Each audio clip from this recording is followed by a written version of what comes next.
Well, the next session is Where is the Indian Renaissance? And to deliberate on it, we have with us today Mr. Sanjeev Sanyal and, of course, Mr. Shankkar Aiyar. He's just join us in a couple of minutes. Let me take the privilege to introduce our speaker here.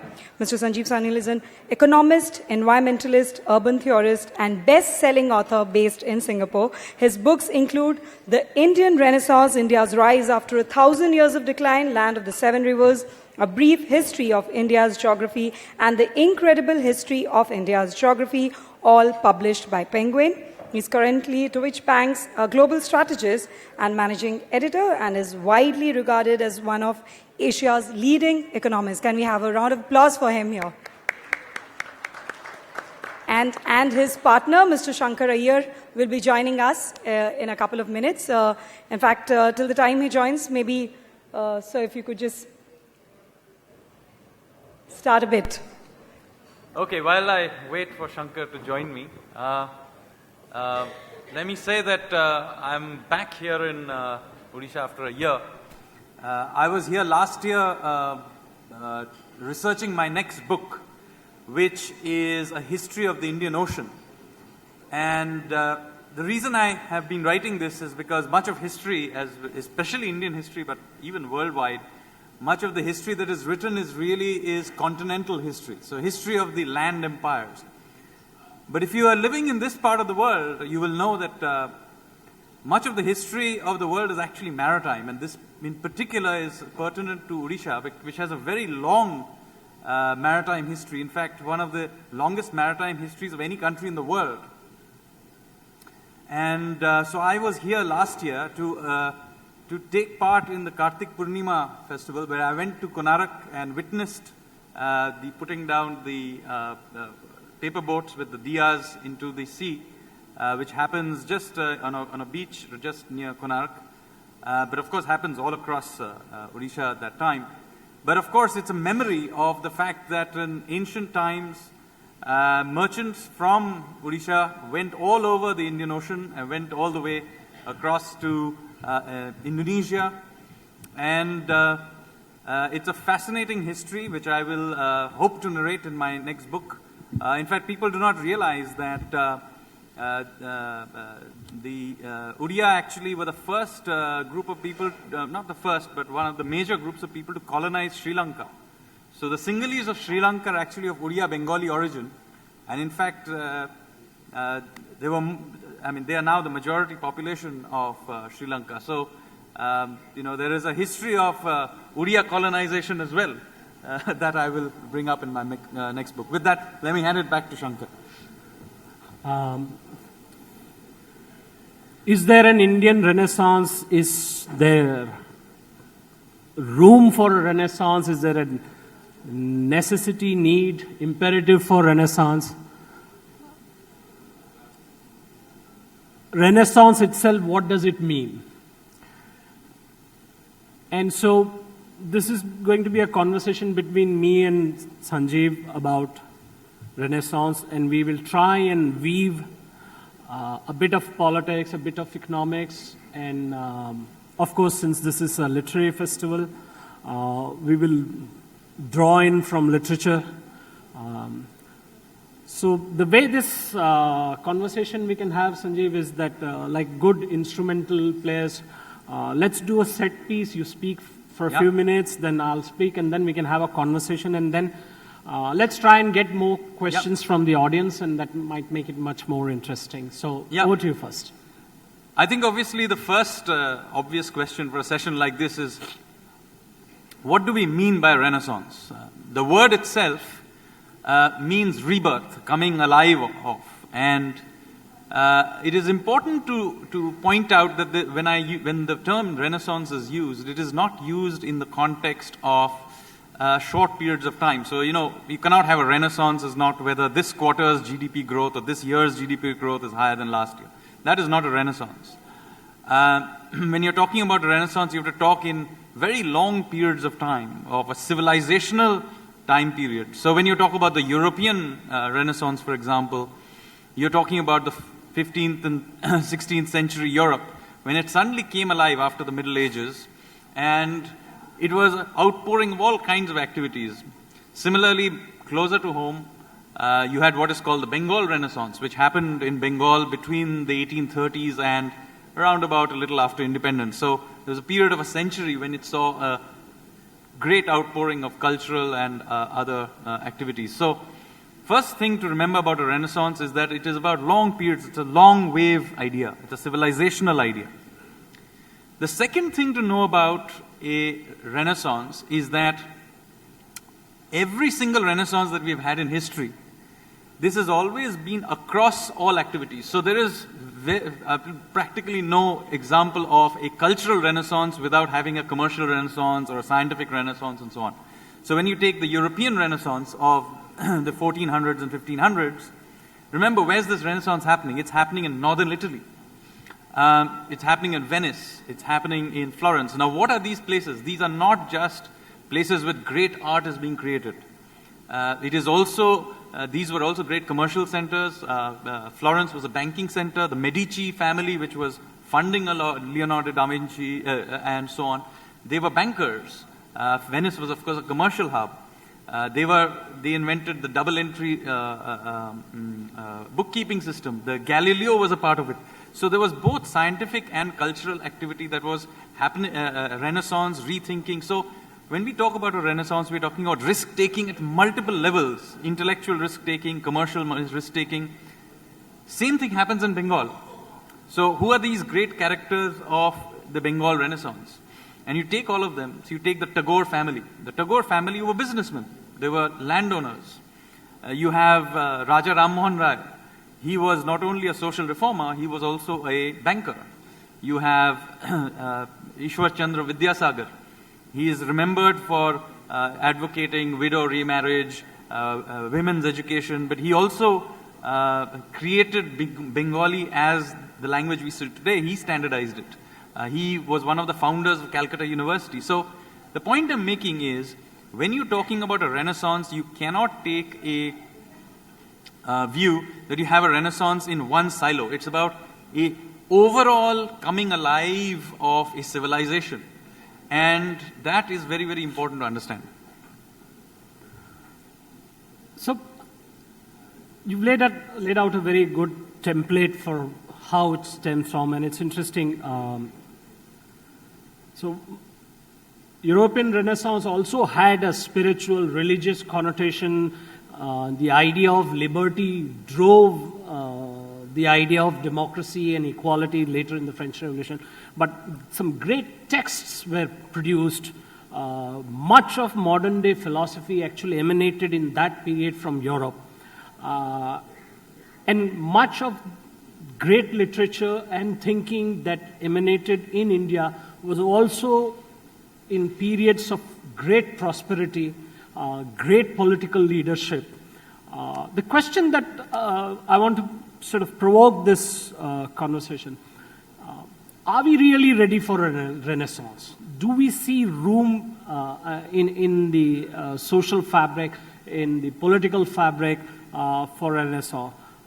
What do we understand from Renaissance? Renaissance is vastly different from revision or revivalism. Or revolution. Or revolution, yeah. So there is a confusion in some quarters about Renaissance meaning revision. To me, Renaissance is about drawing the most plural aspects of any society, the best in any society, the merits of great thinking. So I think you can only tell what is the best after the event. So during a Renaissance, it's very difficult to tell so it's not about, the best happened. No. It's somewhat subtly different. It's about a period of risk-taking. Lots of ideas coming from different directions, openness of mind. And of course, there are all kinds of ideas that are thrown up during this churn. So it's about churn. So in fact, in case there is an idea that somehow the Renaissance is, anti-religious or something, that's actually not the case at all. Many of the great characters of Renaissances were very religious people. For example, Newton was very, very religious. Bengal Renaissance is full of people who are very religious. I mean, Vivekananda is also a part of the Bengal Renaissance. So Renaissance means new ideas, it means innovation, it means risk-taking of all kinds, intellectual risk-taking, but also in other social risk-taking.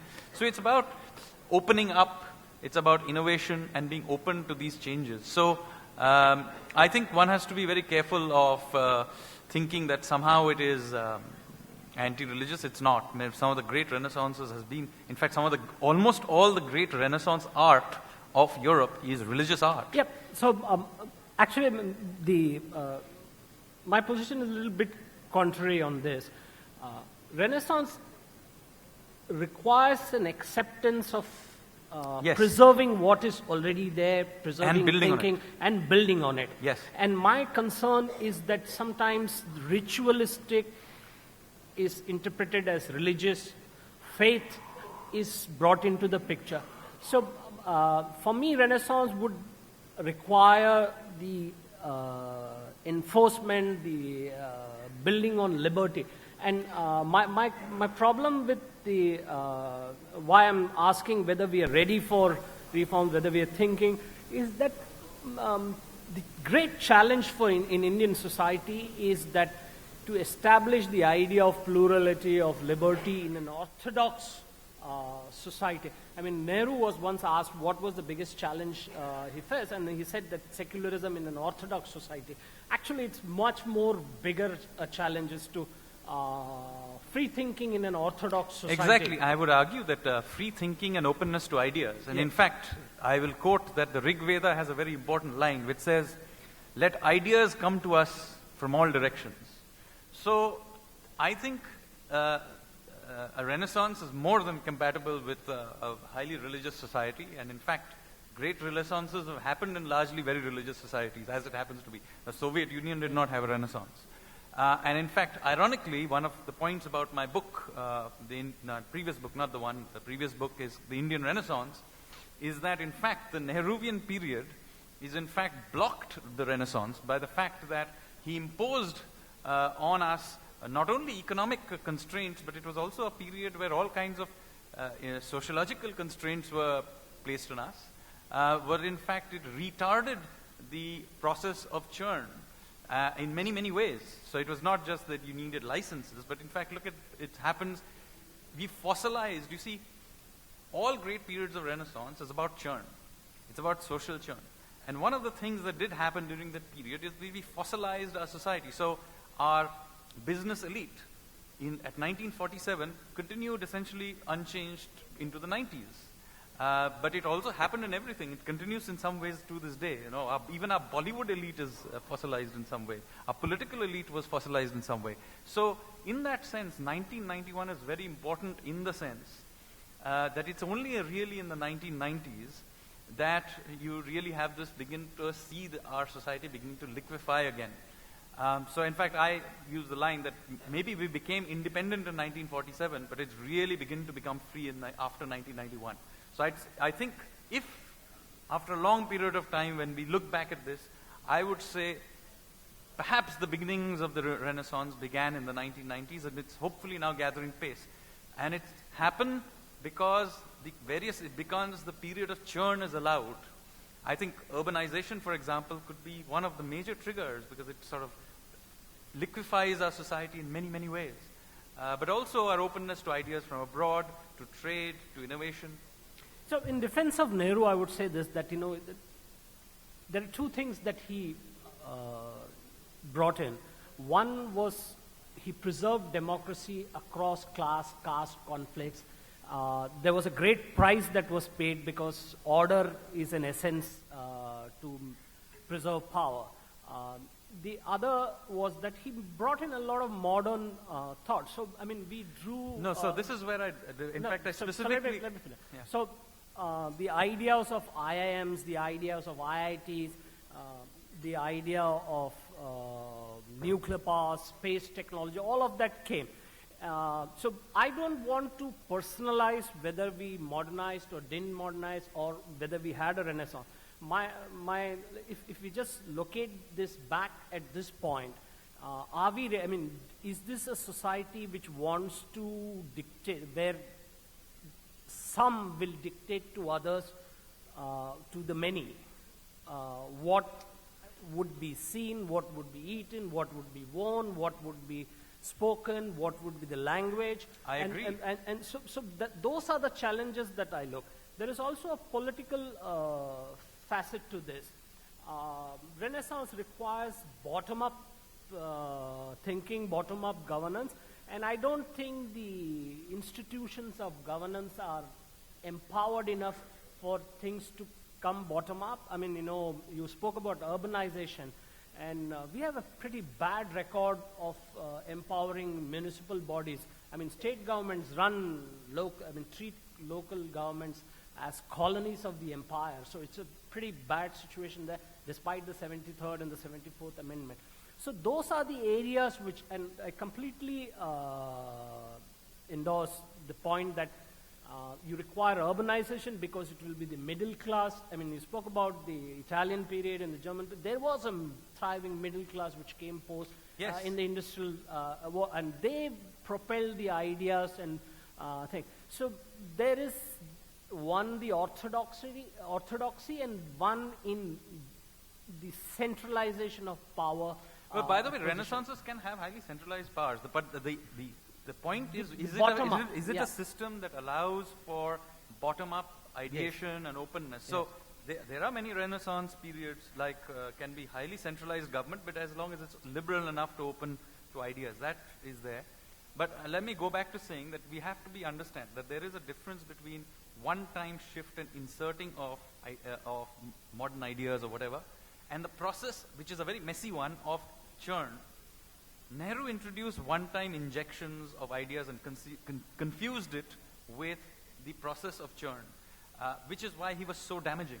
I am of the view that he was an extremely damaging person in Indian history. That he damaged the process of bringing in ideas. After all, since you're talking about centralization, how much more centralized than that everything in the country is decided by a few wise men sitting in the planning commission? So I think that was a very damaging idea, and of course, it was followed not just by centralization. Political power was centralized to a single political family. Even things, I mean, it's not just at the central level. I mean, I'll take you back to Calcutta, where I grew up. We had the peculiar rules that the way Tagore's works, whether it's plays or poems or songs, could be performed in public, there was actually a formula given by which it could be done. You could only perform Tagore's song in that particular officially given whiny kind of tone and not in any other way, because that was what the government... So it's about government control at every level. And we tend to continue to perpetuate that, incidentally, even today in many, many ways in the way we govern this country. I agree with you that it is, there should be openness, whether this government or other, I'm not so concerned, but certainly openness to ideas and freedom to do your thing is a very critical part of any renaissance. So, the other challenge that comes is how much of an open discourse is there in society? How much of I think there is much more open discourse today than there has been in Indian history. I think whether you like it or not, you'll get abused on Twitter all the time. But this is the first time in Indian history where an average citizen can come, even if he's abusing you. This is a two-way conversation, because till now what was happening, first of all, you had the small political elite which controlled the conversation. After that, yes, you had mass media, but it was still a small group, Lutyens, Delhi, and parts of South Bombay that were controlling the conversation. I am very much a believer on social media in the mushrooming of all kinds of stuff. Whether you like Chetan Bhagat, don't like him is irrelevant. Fact is, lots of people are reading his stuff. Whether you like Amish or don't like him is irrelevant. He's bringing out not. I think there is a burst of ideas coming up. Social media is certainly allowing for that burst of ideas. Yes, some of it is abusive, so what? So, yes, social media is one of the places where not necessarily a conversation, but voices are heard. Yeah. But my concern, I mean, what is necessary as an impulse for Renaissance is consumption of content, publishing of content, more books, translation of great content. Yeah. I would like to see somebody actually produce a contemporary interpretation of what Adi Shankara said. what was his interpretation, the debate with the Buddhists. Yes, all of this So I think should this happen. churn is there. The opening out is definitely beginning to happen. The reason I had a problem with the earlier thing was that whatever you like it with, the media is a one-way direction. You know, we wise men sitting in somewhere tell everybody else what is. That is not never going to be a renaissance. A renaissance is a messy business. I mean, when Leonardo da Vinci was making changes, or all these other guys were making, Galileo came up with his ideas. He was challenged by orthodoxy. It was a messy process. So let that messy process be. So I think that who are we to decide whether those trolls are trolls? Who is the troll? Is a matter of opinion. Yeah, so I'm. I don't want to enter that space. I mean, I see that basically. I mean, oh shit.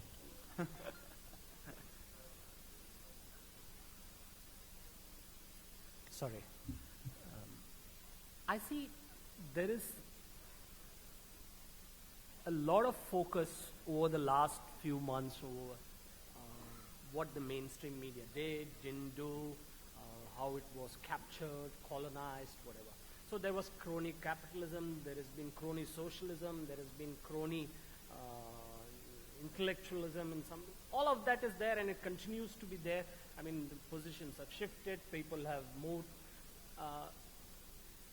and I frankly don't give too much credit to or blame in the flip side to the media or mainstream media, whatever.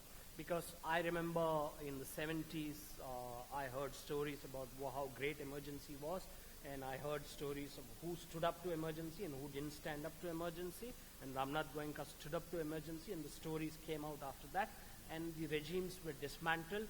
Stories on Bofors, stories on Mandal, the debate, all that happened in the mainstream media. Technology has brought in a lot of opportunities, and those are the opportunities that I think need to be built upon. So you used to have a Hyde Park in London where different guys came and ranted and spoke and whatever. So some might see Twitter as a Hyde Park on the technological base, and some people might say Facebook as the Rotary or any other community service. But the point is that society as a whole has to converse more. And I think that in this society just now there is far too much speaking and far too little listening. And that concerns me, and I think that we should record that as a challenge in So that is why I have the problem with this whole line of thought.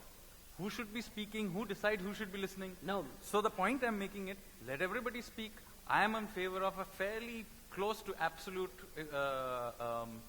freedom of expression. I think the First Amendment, which incidentally Nehru put in place, was a disaster, because now some wise man is allowed to decide what is freedom of expression is not. Let everybody's thoughts be. I think it should be fairly, other than incitement to violence, everything should be allowed. Yeah, so I mean, so I don't see any regime changing that, because No, but I'm just saying that should be the thing. I think listening and expressing a part of the churn that is necessary for any renaissance. So, and who is to decide what is what? So let it be freedom. No, so there is freedom and everybody is speaking. So we have a freedom of expression. The organizing principle of all regimes is to establish order, and that is where 66A or encryption policy or First Amendment of the Constitution, all of this fall into that trap. And most political parties are getting into that. So let there be freedom. So my thing is that if you were to move forward, there has to be much more books, much more reading, much more listening. And I'm not saying that by listening, who will listen and who will speak, but democracy, liberty requires the other side to be heard. Yes, there is an other side of the story, and that everybody has the liberty to say what they want to say, but at the same time they must respect the other person's liberty to say.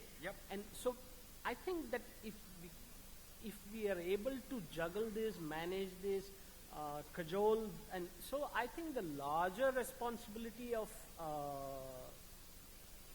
propelling Renaissance whether it's political, whether it's social, whether it's economic, and rests with the people on how they first protect the first principle of liberty. So that's Yes, the challenge. I fully agree with you that no, you cannot have a system, any kind of renaissance, without the first principle of liberty, that everybody can express whatever basically they want to do. I mean, short of actually hitting somebody, they should be allowed to do whatever they want. And unfortunately, we very often get into this business of competitively trying to constrain that. Yeah. But the point I'm making to is, very often the current regime is blamed for this. All I'm trying to say is, this goes back right to the very beginning of our since independence. And as I said, the first amendment was introduced by Nehru, and we have been competitively doing this constraining of freedom of expression. Why I prefer, as I said, this current regime better than any other before, is that since social media allows this explosion, irrespective of random abuse that may come out of it, I am very much in favor of the current state of affairs, no matter how chaotic it looks, because it allows random expressions. So that's the basic point I was trying to make. Yeah. So my points are largely regime agnostic. I don't think one has been worse or better than the other. I mean, it's a contextual issue on what. So if we were to locate the process of Renaissance just now, regardless of who is the regime, where it stands now, do you see this in a kind of uptrend? Do you see enough publishing happen? What would you like to see more happening as a writer? I think one of the places where there's been a real lacuna is in the area of local language writing, regional languages, but also not local. I mean, even Hindi literature has a crisis. And there are two sides to this problem. One of them is, as happens in Bengal incidentally, is some sort of a almost paralyzed to the fact that you had great writers of the past, and therefore somehow we idolize them so much that we somehow do not allow for the growing of the next generation of writers. In fact, there is a session just after this on Odia literature where the debate is, has the best days of Odia literature been passed? The course of comparison, I hope that they come to the conclusion that the best days are ahead. So there is a crisis.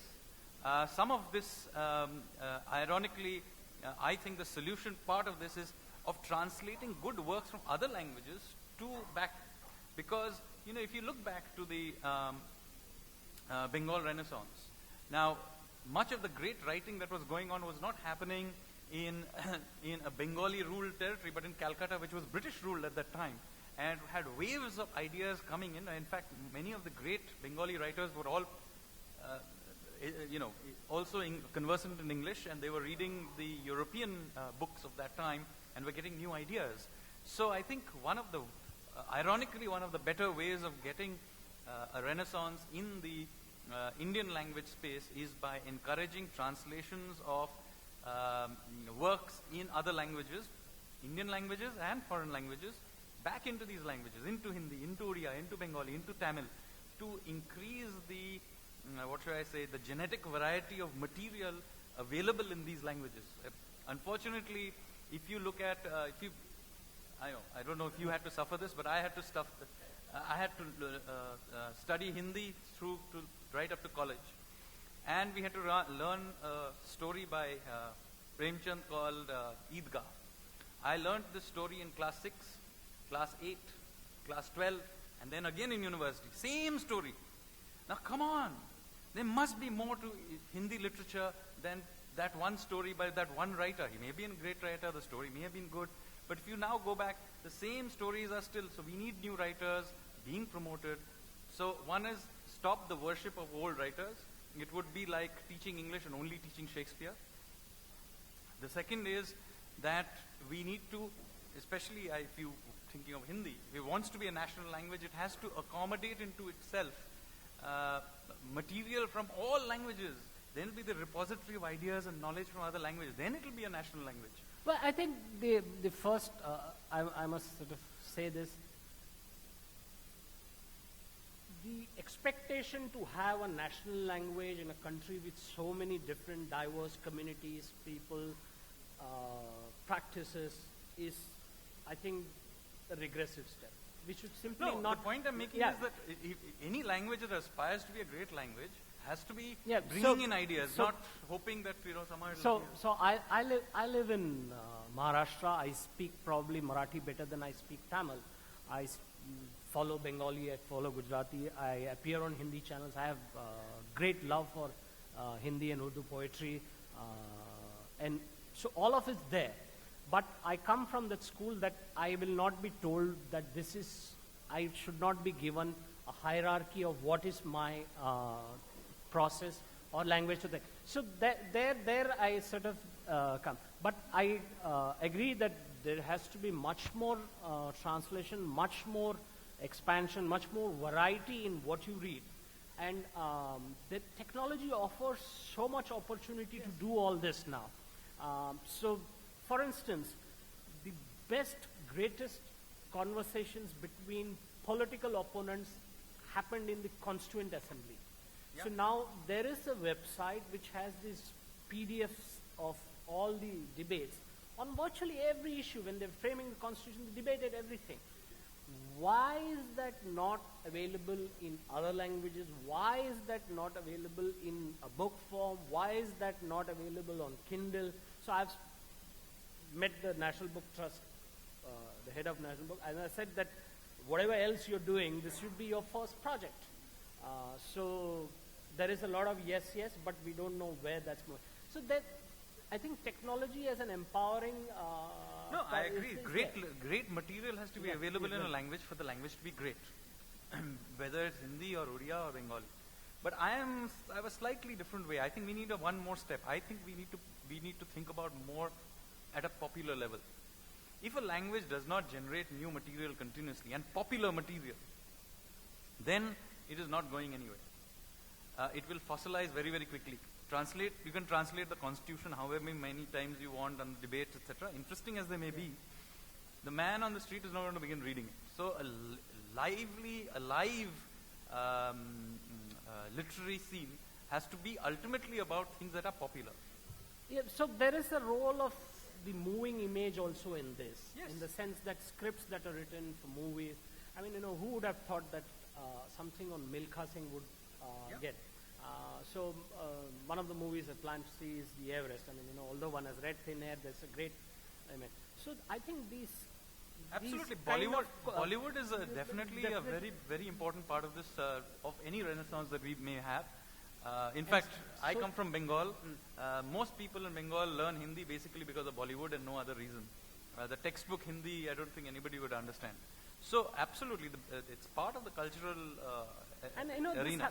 What you said about Bengal and people learning Hindi in the not imposed but default mode through the other entertainment is interesting, because 25 years back, if I went to Madras or what is now Chennai, my cousins would tell me, don't speak in Hindi on the bus, you get hammered, or 30 years back, whatever, in the 80s and 70s.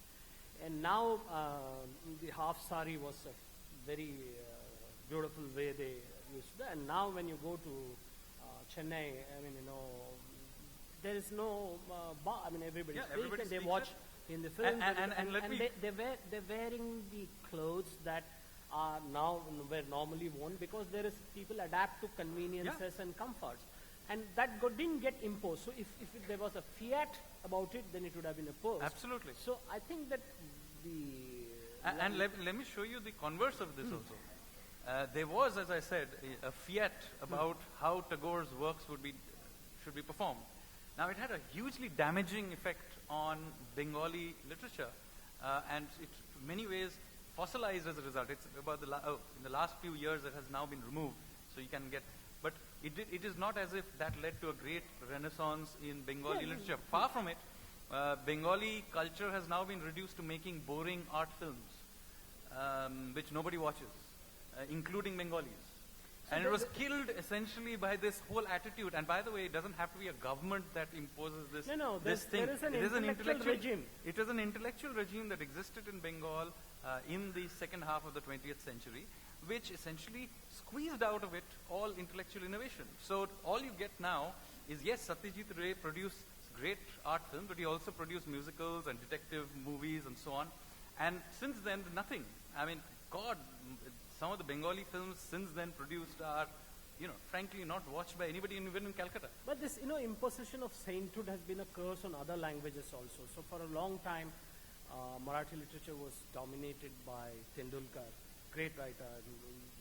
But they had great theatre. And then suddenly sort of deteriorated to where there was no film. I mean, there was what the Marathi literatures we used to say, the Bollywoodization of Marathi literature, we used to curse it. But over the last 3-4 years, there have been brilliant films, and I would recommend a film called Devul in Marathi, which is brilliant in every social, political, economic way. Is the story of a villager imagining that God had appeared somewhere and they built a temple in God's name, and how the building of that temple created a commercial enterprise, and how it changed the social mores, the stories around the people, and brilliantly directed and acted by two Kulkarni brothers and Nana Patekar and others have a role. It's a brilliant, I mean, it's popular, and it gets people talking. And you would never expect any film in India based on a kind of religion to have a rap song on Dattatreya. I mean, the film has a rap song on Dattatreya, Datta, everybody Datta. So, I mean, it's an amazing thing. No, so that's the kind of renaissance and openness. That's why I said I am very much in favor of, at some level, every renaissance has got to be a popular activity. It is not something some intellectuals behind some doors do. That is not a renaissance at all, because in fact the great academies of that time, which in Europe for example were run by the church, and they actually got hold of Galileo and were going to execute him for so much of what has happened sporadically, and the trick is to allow us an arena where people can say things, do things, etc., with relative intellectual freedom, and I think that ultimately defending that is very, very critical. Yeah, I think there should also be a role for creation of, we used to have debating societies. One of the way the British are so self-deprecating, that humor comes from the conversations within the community, the plays that got written after that. Shakespeare's literature on royalty per se. Yep.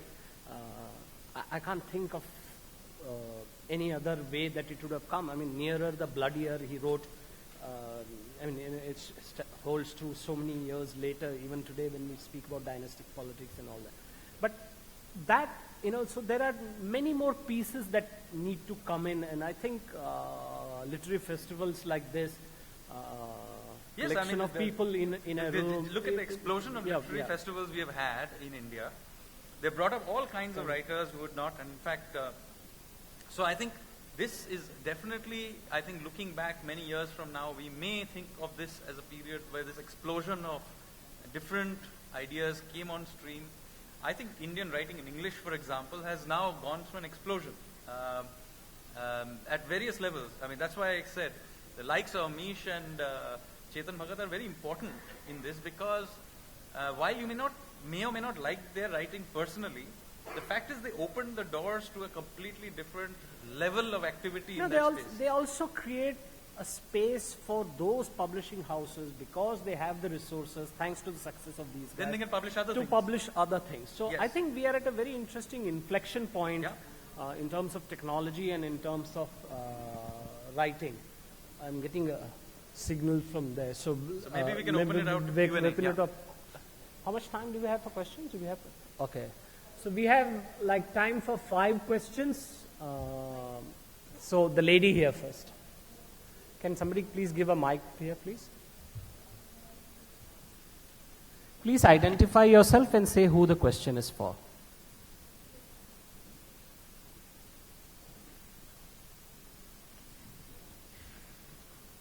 I am Sakuntala Balayar Singh from Bhubaneswar.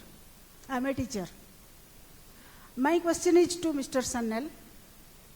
You have placed Renaissance in the end of colonial period. That is with Rabindranath Tagore, started with West Bengal and all that. While in India, Renaissance already started in the 15th century, when you said that in Europe Renaissance was started. Only colonial people and colony rule put the idea of that India has no Renaissance, India has no education, India does not know anything, and Europe knows everything. No, I think you misunderstood what I was saying. No. I say this is the idea they have put. And our Renaissance already started with Kabir, Sharla Das, Eknath, Tulsidas. No, so I many think you people. misunderstood. The Bengal Renaissance is a very specific period. There's a lot of literature on it, so I didn't invent this idea at all. The Bengal Renaissance is a very well-established and well-researched period in Bengal, not about the rest of the country. It happened in Bengal, and I'm restricting But it to Bengal Bengal. Renaissance comes very late. Yeah, so What Bengal, about so, Indian so Bengal, Renaissance? I'm talking about the Bengal Renaissance, so hence I'm defining it about, there have been, Indian civilization has gone through many periods of Renaissance and decline. Going back to Harappa, then there was the period of, the epic period, there was the Mauryan period, there have been many periods of ups and downs in a long history. So has Europe, by the way. So I'm not talking about the fact that there have not been other periods of cultural greatness in various different parts of the country. That is not at all what I'm talking about. What I'm talking about is, for the specific example I was giving, that Bengal in general and Calcutta in specifically did have a period starting around the 1830s to around about little after independence, when it produced a flurry of exceptional individuals in a very short period of time. It is true. Whether it was Tagore, Vivekanand, Ishwar Chandra Vidyasagar, Ram Mohan Roy, and so on. So it was a very unique period where suddenly an explosion of new people came. And it happened for that period and disappeared. Now that doesn't mean that there were no other periods of greatness. There have been many ups and downs through history, of course. I mean, the Gupta period was a brilliant period of, Kalidas and so on. The point is that why did this period happen? And the point I was making is that since that period of Calcutta, it then did go into decline. I mean, we have not produced in the last half century anybody of the caliber of Vivekananda or Tagore or Satyajit Ray. So it was a very well-defined period, and I'm only talking about that period. And how do you say, second question, how do you say that Pandit Jawaharlal Nehru has done great damage to our Renaissance? Yes, I have written a full book on this. While you are championing No, I am not writers complaining. like I'm writing. Chetan Bhagat. No. And how do you say that? I made my case. No, have you forgotten the division of India and Pakistan? Have you forgotten No, the situation? I have a view on this How matter. do you say that? Yeah, I have a view on this, and I've written a full book on the matter. I have written a full book on this matter. I am of the view that Nehru was a damaging person in Indian history, and for a number of reasons which I have written. One of them, of course, being the fact that he and then his successors, till about 1991, did put in place an economic regime, but I have argued further that it was not just an economic regime, but more widely a cultural and social system which perpetuated a certain elite to continue to be in power over a long period of time, which only now, since the 90s, is being evicted. And I am very strongly believe that this retarded India's social and economic growth for a long period of time. Incidentally, this is not just, the fact is that it is not just the case that when you're taking India's history in a long periods of time, you have to take into account the fact that India went through many periods of ups and downs, and it is only in relatively recent times that India's share of the world economy has been begun to go up after almost 1,000 years of declining. And that turnaround happens in somewhere in the 90s. So maybe not, but that's my view. So that's the point of a renaissance. Different people have different ideas. So I want to just add to what Sanjeev said to the lady, that highlighting one point or position or personality or one period doesn't mean the negation of other. And at the same time, you have to recognize that there is a tendency in Indian system, and it's visible now that there is a sense of victimhood, which is not an empowering impulse for any renaissance. If we continue to think that we were denied and we didn't have this, we didn't have a great time,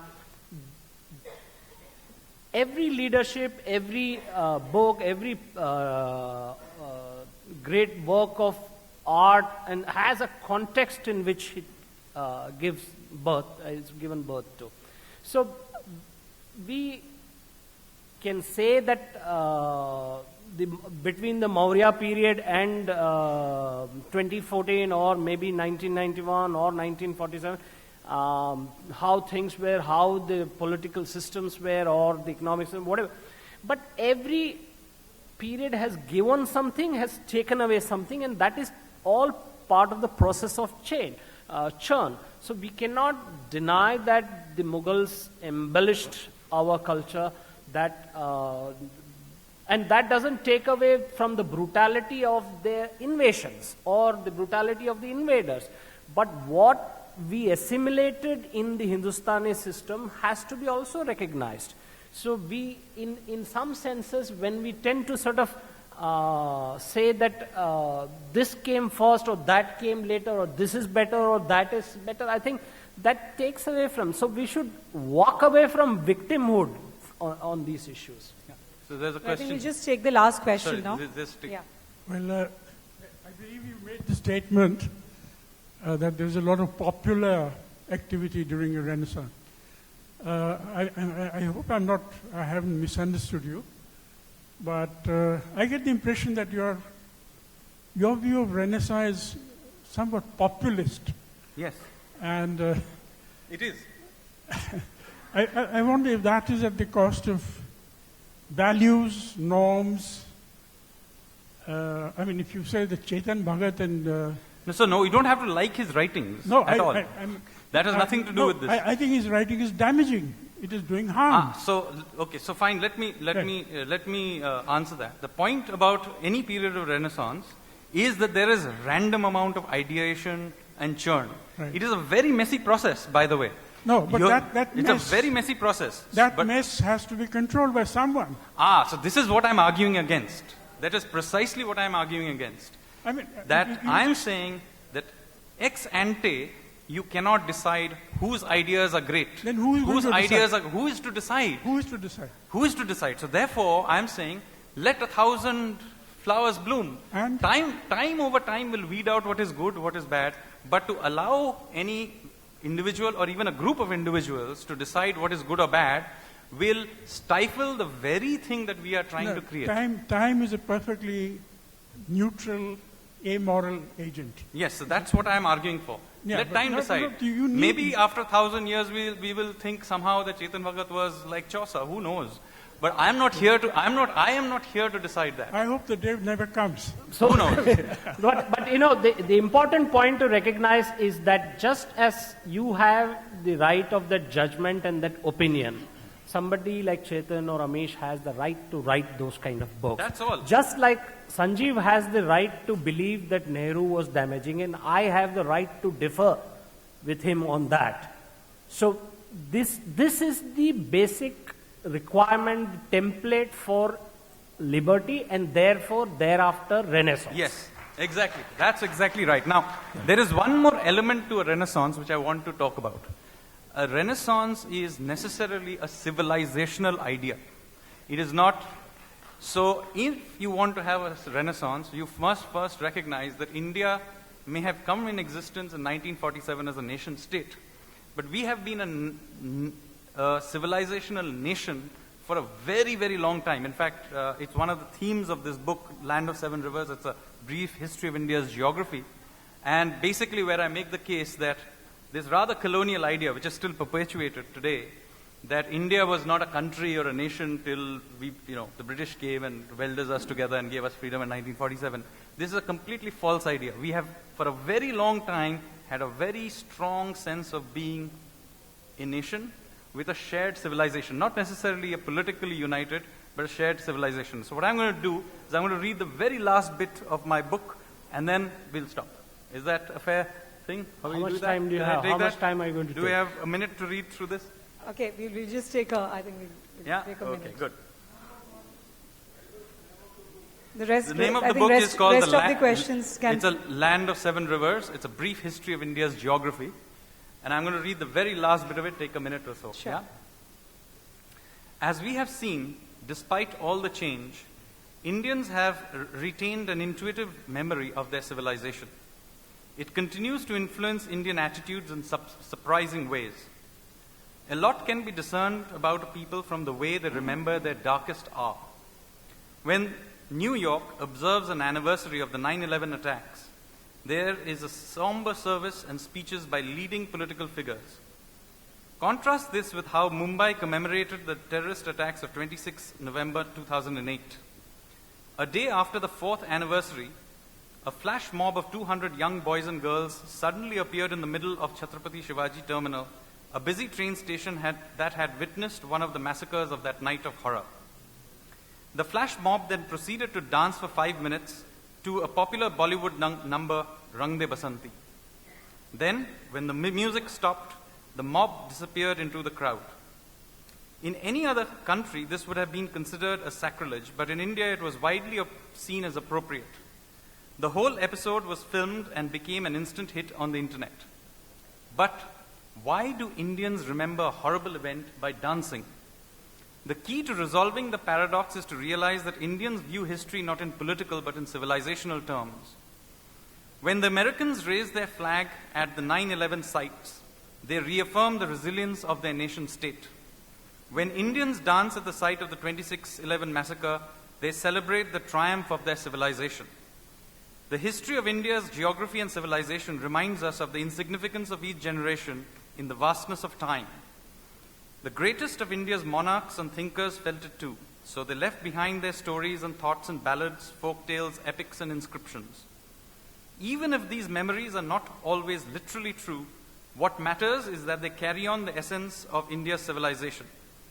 On the island of Mauritius, descendants of Indian immigrants have transferred their memories of the river Ganga to a lake called Ganga Talao that they also consider to be just as sacred.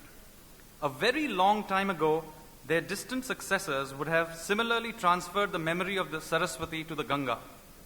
Geography is not just about the physical terrain, but also about the meaning that we attribute to it. Thus, the Saraswati flows invisibly at Allahabad. Thank you. So, the distillation, the takeaway is that we have been a people for centuries, and we have been a people for centuries because we have retained the right to dissent, to agree and to disagree as to what is ours and what is not ours. And between the agreement and disagreement is the solid basis on which this Indian civilization has existed, and the sense of oneness that comes through. So that oneness can be retained only if we allow for both the acceptance and the rejection of any concept. Thank you.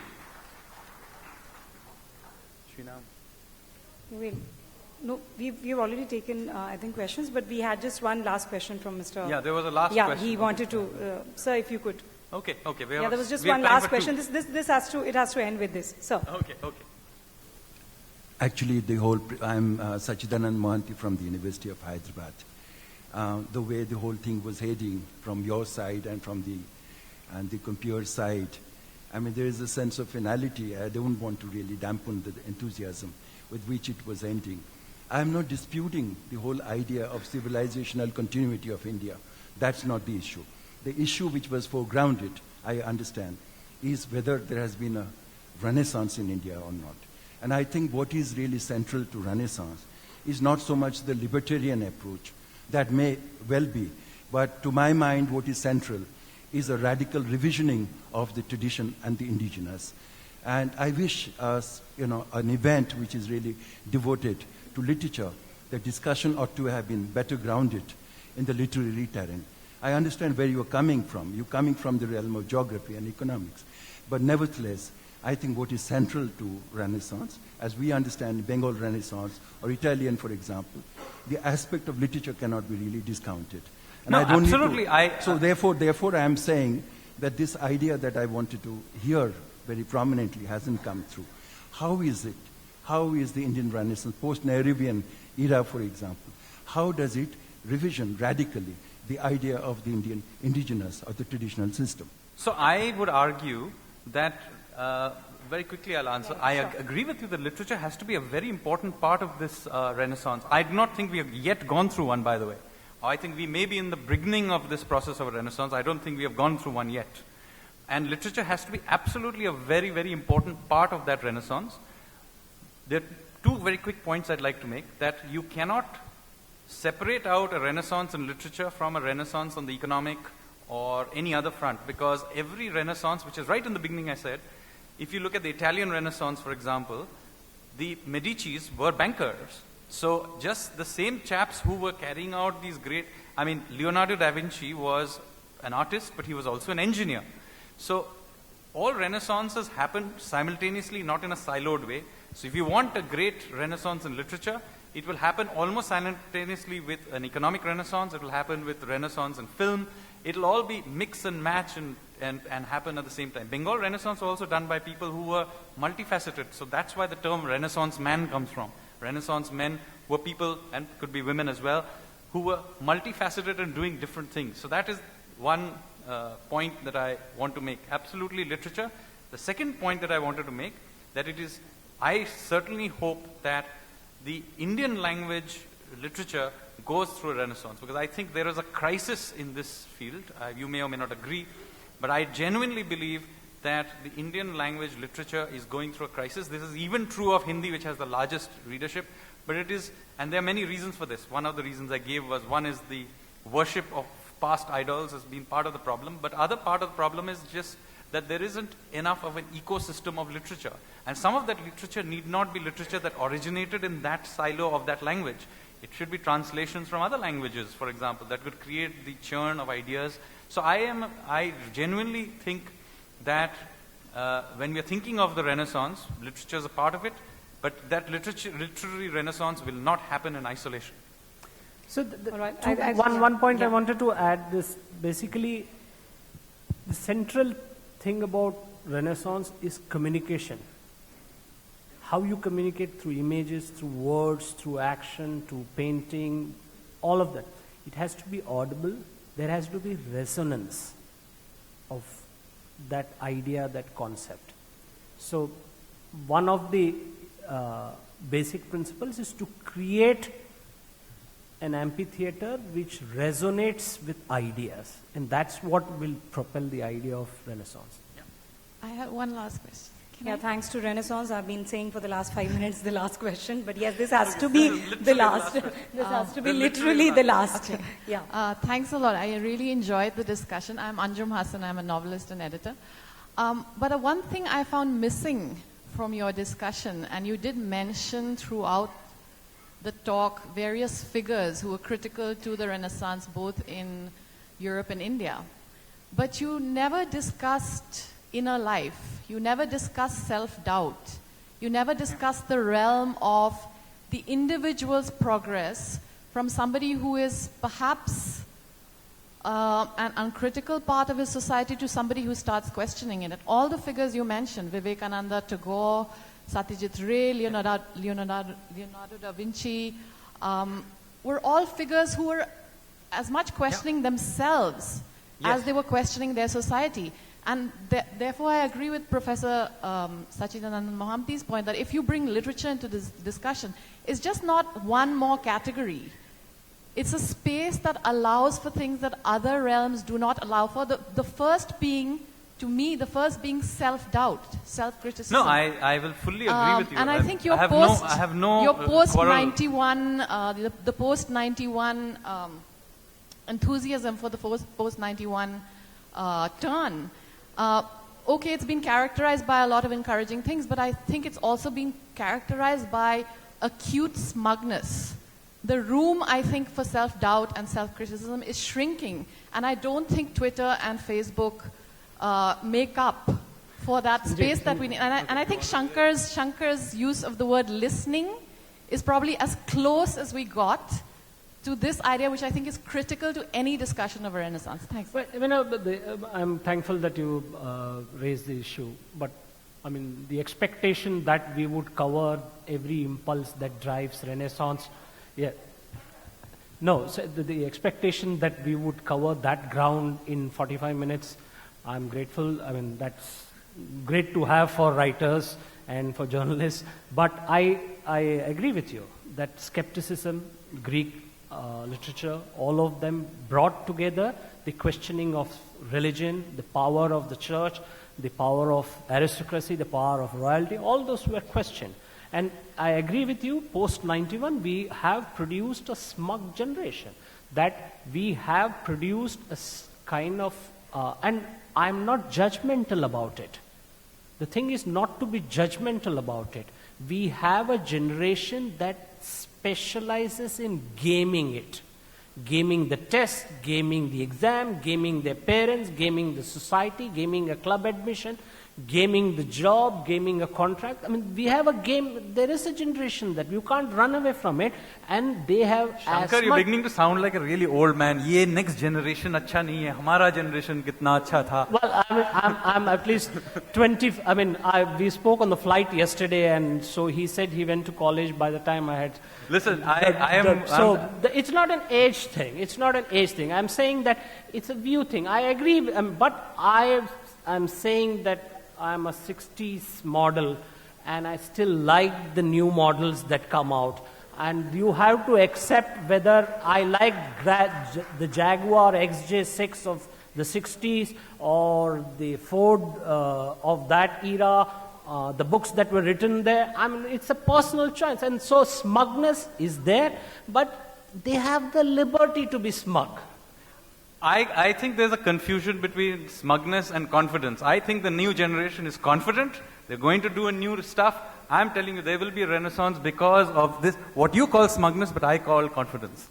No, there's that. I mean, and you will see that this variety, this openness about contradiction is the good thing. I think we will have to end the discussion now, and any other questions have to be taken off the dais. May I now please request the editorial director of the New Indian Express, Mr. Prabhu Chawla, to present mementos to our esteemed panelists here. I know some faces are disappointed. They wanted to ask some more questions, but we really do not have the time.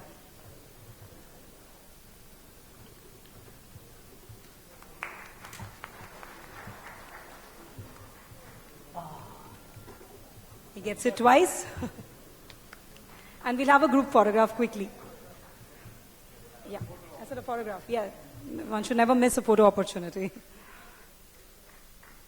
Particularly in the age of Facebook and Twitter.